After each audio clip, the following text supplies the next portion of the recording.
Hey guys, so I told some of you that I was going to start reading a new book to you, um, and this is one that I've actually never read before, but my mom just read it for her school. Every kid in her school is reading it, and she said it was really good.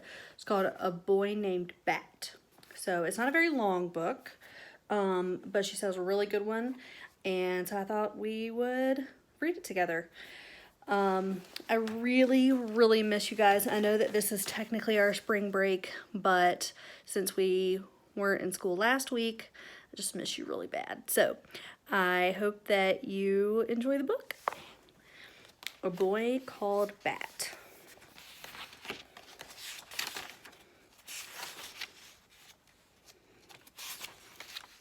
Chapter 1. After School. Bixby Alexander Tam stared into the refrigerator, trying to decide what to eat. He knew that the longer he took, the more energy he was wasting, and Bixby Alexander Tam did not like to waste energy. But he also didn't like to eat leftovers, or cheese that had to be sliced, or any of the yogurt flavors in the fridge. Bat, close the refrigerator door, yelled his sister Janny from the kitchen table where she sat cutting out pictures from a pile of old magazines. Janny, he was sure, had eaten all the lemon and vanilla yogurts, and she knew he only liked the creamy ones, not the fruit on the bottom kind. Bat was what almost everyone called Bixby Alexander Tam for a couple reasons. First, because the initials of his name, B-A-T, spelled bat. But there were maybe other reasons. Bat's sensitive hearing, for one. He didn't like loud sounds. What was so unusual about that? And if Janny's old earmuffs happened to make an outstanding muffling device, was it funny that he liked to wear them? There was also the way he sometimes flapped his hands when he was nervous or excited or thinking about something interesting. Some of the kids at school seemed to think that was hilarious. And of course, bats have wings, which they flap. So, between the initials and the earmuffs and the hand flapping, the nickname had stuck. And truthfully, Bat didn't mind. Animals were his very favorite thing. Better even than vanilla yogurt. Janny, did you eat all the vanillas? Not all of them, Janny answered. She curved the scissors around the bent arm of the boy she was cutting out. I saw you eat at least 2 or 3 of them. Did you eat the last vanilla? Yes, said Janny, and with a final snip, she freed the shiny paper boy. It was delicious. Of course it was delicious. All the vanillas were delicious. Well, said Bat, closing the refrigerator door a little harder than he needed to, now there's nothing to eat. I wouldn't say there's nothing to eat, teased Janny. She knew she wasn't supposed to tease him. Well, I would, said Bat. Nothing I want to eat. Then you must not be very hungry. On Tuesdays and Thursdays, after Mom drove Bat home from school, she had to go back to work for a couple more hours. It was Janny's job to watch Bat. Thursdays were the hardest, and today was a Thursday. Make me a snack, Bat demanded. Make me a snack what? Make me a snack now. No, said Janny. Make me a snack, please. I don't have to say please, said Bat. Making me an afternoon snack is part of your job. You don't have to say please to get someone to do their job. You do if you want them to do it well, said Janny, but she pushed back the magazines and stood up. Bat felt his elbows begin to bend. He felt his hands get ready to flap. I'm hungry, he said again. His voice sounded higher. Okay, okay, said Janny. Don't fly away. I'll fix you peanut butter and jelly. Without the crust, Bat said. He felt better already. Chapter 2. These chapters are really short, so I'm going to read several at a time. Chapter 2. Bat's Cave. After finishing his snack, Bat went to his room. Bat's room was his favorite place in the whole world. In his room, Bat felt completely comfortable. Here he knew where everything was. If something was in the wrong place, it was his own fault because no one messed with his room but him.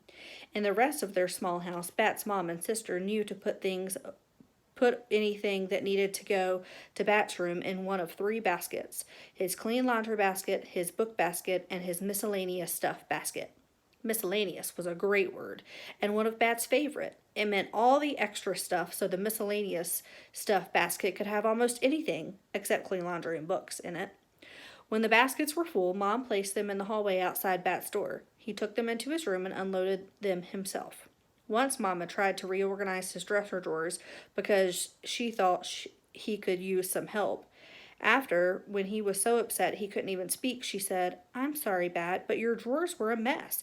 Your hats are mixed in with pants and sweaters. I don't know how you find anything."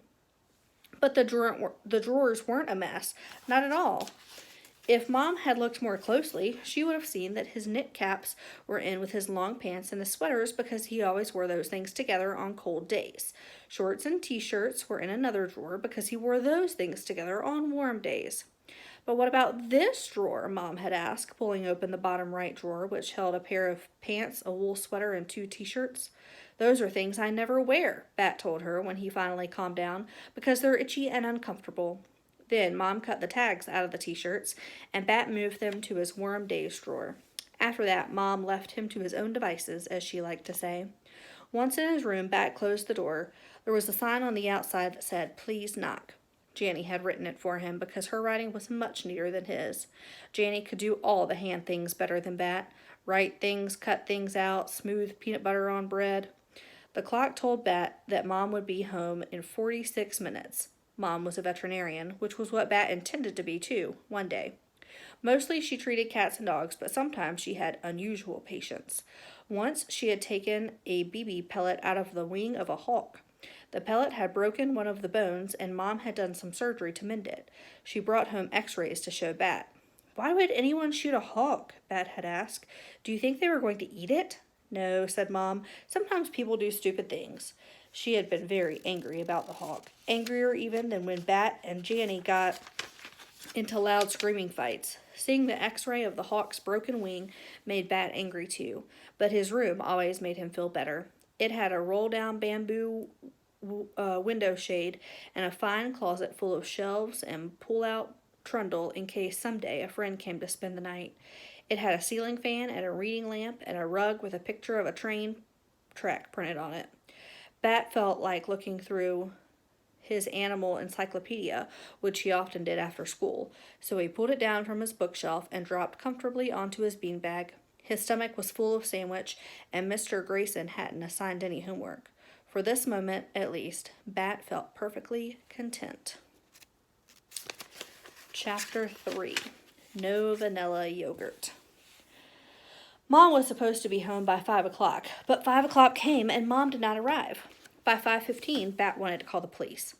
"That's what we're supposed to do in case of an emergency," he said to Janny. She was watching TV. "This isn't an emergency, Bat." "How do you know? It might be an emergency. You don't know for sure it isn't an emergency. But call Mom's phone if you're so worried." Bat didn't want to call Mom's phone. What if she was driving and she answered and he called and then she crashed the car? "I don't want to cause an emergency," he said. "If you had any friends to play with," Janny said, "you could hang out with them on Tuesdays and Thursdays instead of being a pain in my neck." Bat thought this was unfair and also mean, considering he was so worried, but before he could say anything, he heard Mom's car turn into the driveway. A warm rush of relief flooded over him. He left Janny in front of the TV and ran outside. "Mom," he said, "you're late." "Easy, Bat," Mom said, climbing out of her car. "No need to be angry." Bat wasn't angry, not really. He was relieved. But instead of explaining this, Bat asked, "Did you go to the grocery store and get more vanilla yogurt?" "I didn't have time," Mom said. That was the last straw. Mom was late and Bat was worried, and now no vanilla yogurt. Bat felt a ball of anger rising into his chest, hot and hard and loud, wanting to escape through his mouth in a yell. His eyes squinted together and his hands drew up tight against the sides of his body. Mom put her hand on his shoulder and knelt down so she could look right into Bat's eyes, but Bat didn't want to look at her eyes. He didn't want her eyes looking at him. "Calm down, Bat," Mom said in her soothing voice, the one she saved for when Bat was getting really upset. "It's okay. I had a good reason for not going to the grocery store. If you can calm yourself down, I can tell you what it is." Bat didn't care what Mom's reason was. She should have gone to the store. She knew how much he liked vanilla yogurt, and it was her job to buy it for him. Bat didn't have any money or a car. If Mom didn't buy him yogurt, there would be no yogurt. But then Mom said it was because of an animal, a baby animal. Chapter 4. It is a... "What kind of animal?" asked Bat. "You'll see," Mom answered. She walked around to the back of the station wagon and opened the door. "Is it a puppy?" asked Bat. You'll see, Mom answered, taking out a cardboard box with the air holes poked into the top. Is it a kitten? Bat asked as he followed her to the front door. You'll see, Mom answered. Is it a duckling? Bat asked as he bounced up and down, hands flapping excitedly. You'll see, Mom answered. Open the door for me, okay? Bat pushed open the front door. Is it a hoglet? Mom laughed. Where would I get a baby hedgehog? I don't know, Bat said. Then he had an awful thought. Is it a baby human? Mom walked into the living room. Janny, still watching the TV, called out, Hey, you're late. I know, Mom said to Janny. Then she said to Bat, Bat, honey, I wouldn't put a baby human in a cardboard box. And anyway, would a baby human be so bad? Yes, said Bat firmly. Well, it's not a baby human, said Mom. Now Janny was interested. She got up to have a closer look. What's in the box? She asked. Mom brought home a baby animal, Bat yelled in a rush, trying to be the one to tell Janny, and that way she'd know he had known about it first. Geez, Bat, don't scream in my face. 12 inches, remember? Bat was supposed to stay at least 12 inches away from Janny when he talked to her. She didn't like it when he got too close. There were lots of rules when it came to Janny. How did you do on that math test? Mom asked Janny. Did the chart we made help? Bat bounced up and down on the ball of his feet, pulling the collar of a shirt into his mouth and sucking on the fabric. They were going to talk about the math test now. Mom, he groaned. Okay, she said. We can talk about math later. Come on, let's go to the kitchen. There's someone I want you to meet. And I'm going to stop reading right there, and we will pick up with chapter 5 later. See you guys. Bye.